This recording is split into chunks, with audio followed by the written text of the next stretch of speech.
আপনি যখন আমাকে ডিভোর্সে দিবেন তাহলে আমাকে বিয়ে করছেন কেন? আমার সৎ মায়ের থেকে জীবন বাঁচাতে, ওর সাথে সংসার করার জন্য না। আর তাছাড়া তোর মতো ছোট লোকদের না 2-4 টাকা দান করা যায়, তোদের সাথে সংসার করা যায়।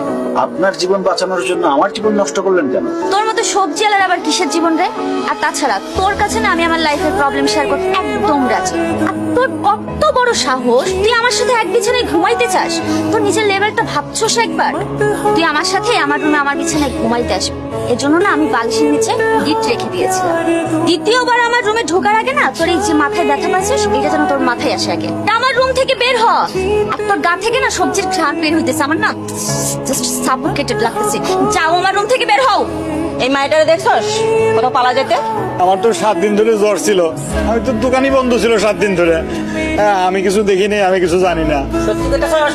সত্যি করতেছি। আপা, এই হালার সাথে কথা বলে কোনো লাভ নেই কা? এ একটা বলদ, চলে। ঠিকই কইছস, এই আস্ত বলত। চল। এটা কোন ধরনের বেয়াদবি? ওরে বাবা রে, আপনি কোন মহারানী শুনি যে কাপড় ছুঁড়ে মারছি বলে একবারে মহাভারত অশুদ্ধ হয়ে গেছে? ভাবি, আমার মা মহারানী না হোক, কিন্তু কাজের বুয়া তো না। তুমি তো আমার মায়ের সাথে কাজের বুয়ার মতো আচরণ করতেছো। সে আমার কাছে কাজের বুয়ার থেকে বেশি কিছু না, বরঞ্চ কাজের বুয়াই। ভাবি, তুমি বড় লোকের মেয়ে হয়েছো বইলা আমাদের সাথে এরকম খারাপ ব্যবহার করতে পারো না। কি ব্যবহার করব না করব সেটা তোমার থেকে আমাকে শিখতে হবে। শোনো, আজ থেকে তুমি আর তোমার মা চাকরানির মতো আমার সব কাজ করবে। শোনো বউ, আমি তোমার মায়ের বয়সী, তুমি মায়ের বয়সের শাশুড়িরে চাকরানি বানাইতে চাও, তোমার কি একটু খারাপ লাগে নাই? বুক কাঁপলো না? না কাঁপেনি। আপনাদের মতো ছোট লোকদের জন্য আমার কোনো সিম্প্যাথি কাজ করে না।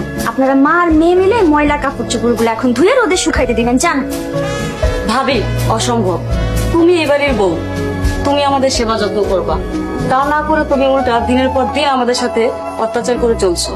এই চুপ করো তো তুমি, বেশি কথা না বলে তোমাদেরকে যেটা বলা হচ্ছে সেটা করো। বৌমা একটা কথা শোনো। জি বলেন। বৌমা, আমি তোমার চাকরানি হয়ে থাকুন, কিন্তু তুমি আমার একটা কথা রাখবা। মা, তুমি কি বললা? শাশুড়ি হয়ে ছেলের বউ চাকরানি হয়ে থাকবা? হ, আমি বোর কথা মতো চাকরানি হয়ে থাকবো, আমার কোনো কষ্ট হইব না, খারাপ লাগবে না।